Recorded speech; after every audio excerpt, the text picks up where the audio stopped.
Babadjou, groupement situé dans le département des Bamboutos, région de l'Ouest, est une chefferie de premier degré parmi les 11 que compte la région. Il s'étale sur les pentes sud des monts Bamboutos. Babadjou, qui fait partie des 4 arrondissements que compte le département de Bamboutos. Babadjou fait partie des 4 arrondissements que compte le département de Bamboutos. Vous les connaissez très bien, il y a Ngalim, il y a Bacham, il y a Babadjou, il y a Bouddha. Et Babadjou couvre une superficie d'environ 171 km². Et de par son statut, c'est en même temps un arrondissement, c'est une commune et c'est un groupement.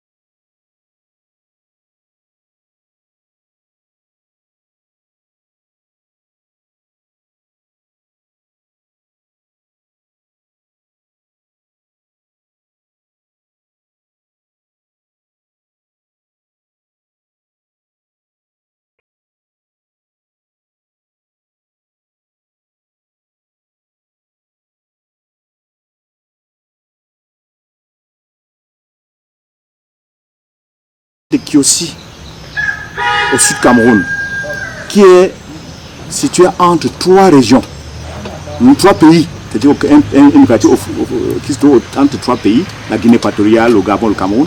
Vous pouvez imaginer ce que représente Kiossi dans la vallée du Tem.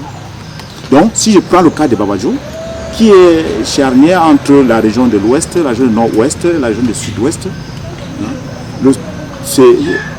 Babadjou bénéficie autant que faire se peut des avantages liés à la proximité géographique de ces régions.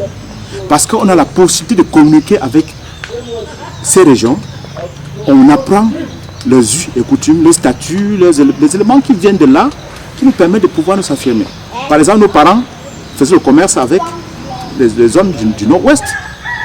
Et ensuite, parfois, ils vont du côté de Mvou, c'est-à-dire dans la Caldera, dans le Sud-Ouest.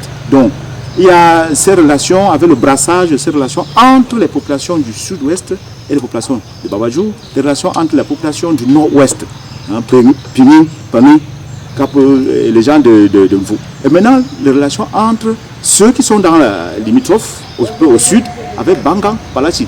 Les relations sont très bonnes relations. Et il y a le commerce aussi. On reçoit les gens qui viennent de là pour vendre chez nous. Et nos parents aussi partent là-bas vendre. Donc voilà autant de choses qui permettent à ce que la position, elle est stratégique. On peut la considérer comme avoir une position stratégique.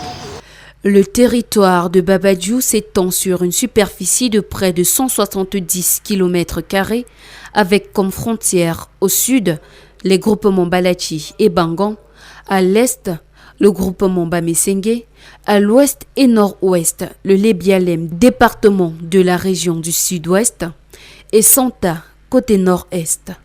La situation géographique à proximité des monts Bamboutos influence énormément ses caractéristiques physiques, climat, sol, végétation. Des avantages liés à la proximité géographique de ces régions.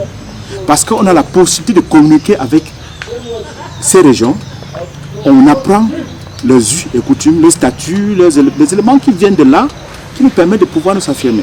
Par exemple, nos parents faisaient le commerce avec les hommes du Nord-Ouest. Et ensuite, parfois, ils vont du côté de Mvou, c'est-à-dire dans la Caldera, dans le Sud-Ouest. Donc, il y a ces relations avec le brassage, ces relations entre les populations du Sud-Ouest et les populations de Babadjou, des relations entre les populations du Nord-Ouest, Pini, Pami, et les gens de Mvou. Et maintenant, les relations entre ceux qui sont dans la limitrophe, au sud, avec Bangan, Palachi. Les relations sont très bonnes relations. Et il y a le commerce aussi. On reçoit les gens qui viennent de là pour vendre chez nous. Et nos parents aussi partent là-bas vendre. Donc voilà autant de choses qui permettent à ce que la position, elle est stratégique. Hein. On peut la considérer comme avoir une position stratégique dans ces situations-là. Vous avez également mentionné tout à l'heure que Baba Djou est situé sur les flancs des monts Bamoutos. Quelle est l'incidence de cette position sur le climat, la nature des sols, la végétation de Baba Djou aussi? Effectivement, vous savez, Baba Djou se trouve en même temps au pied, ou sous le flanc des monts Bamoutos. Et sa position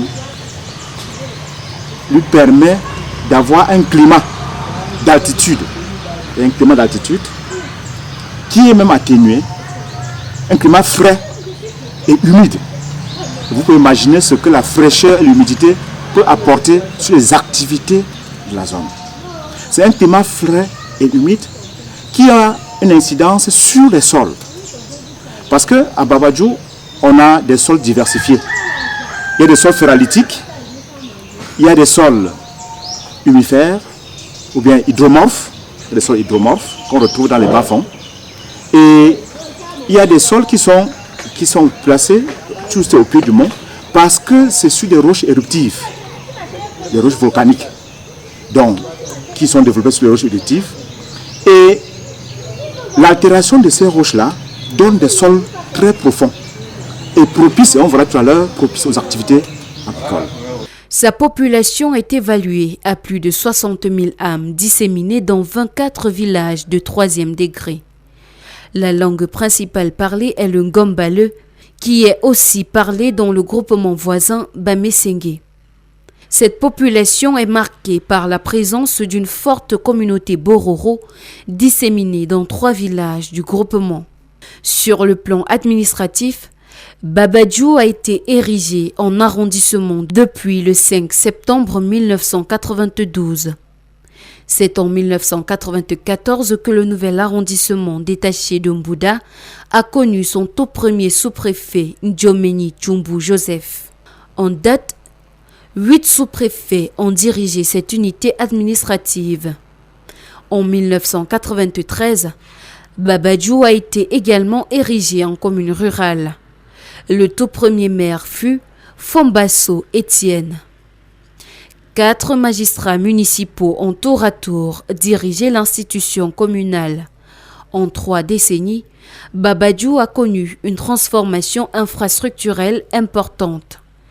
Les bâtiments administratifs, à l'instar de la sous-préfecture, l'hôtel de ville, la brigade de gendarmerie ont poussé et facilitent l'accès des citoyens aux services publics. Nous avons plusieurs services publics fonctionnels dans l'arrondissement de Baba Djou.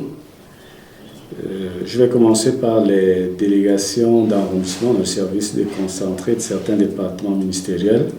Il y a les services à caractère économique, ceux-là qui interviennent dans la sphère économique ici dans l'arrondissement. Je vais citer notamment la délégation d'arrondissement de l'agriculture et du développement rural, la délégation d'arrondissement de l'élevage, des pêches et des industries animales.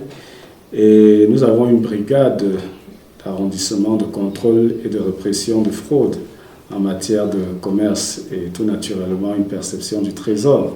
En termes d'infrastructures sociales, les écoles publiques et confessionnelles, maternelles et primaires posent dans chaque petit coin de l'arrondissement et favorisent l'accès à l'éducation de base pour tous les enfants. Pour l'enseignement secondaire, jusqu'en 2000, Baba Djou ne comptait qu'un seul lycée. Aujourd'hui, Baba Djou a 4 lycées d'enseignement général, 2 lycées techniques et une SAR SM. À côté de ces services qui travaillent dans la sphère économique, nous avons des services déconcentrés qui font plutôt dans le domaine social. Je veux citer notamment la délégation d'arrondissement de la jeunesse et de l'éducation civique, la délégation d'arrondissement des sports et de l'éducation physique. Et nous avons le centre social. À côté de ces services administratifs, nous avons tout naturellement les établissements d'enseignement. Et ici à Baba Djou, je peux dire que nous sommes plutôt bien lotis parce que nous avons 6 lycées, 6 établissements d'enseignement secondaire, au rang desquels on décompte 2 établissements d'enseignement technique et 3 lycées bilingues, autant pour moi.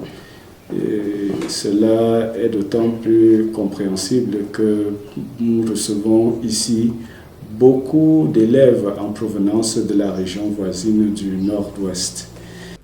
Un institut supérieur s'est également implanté à Baba Djou depuis quelques années et offre des opportunités aux jeunes en quête de formation professionnelle. L'infrastructure sanitaire est également assez fournie avec au cœur de la ville de Tomaka le centre médical d'arrondissement. 8 centres de santé intégrés et quelques structures sanitaires privées assurent le bien-être quotidien des populations. En termes d'infrastructures routières, Baba Djou est traversé par près de 17 km de la nationale numéro 6. Quelques villages sont aussi traversés par des routes en gravillon qui facilitent la circulation des biens et des personnes. Les populations vaquent avec joie à leurs occupations quotidiennes en toute sécurité et surtout avec fierté d'appartenir à ce groupement. Cette humeur est partagée avec tout visiteur qui foule le sol de Baba Djou.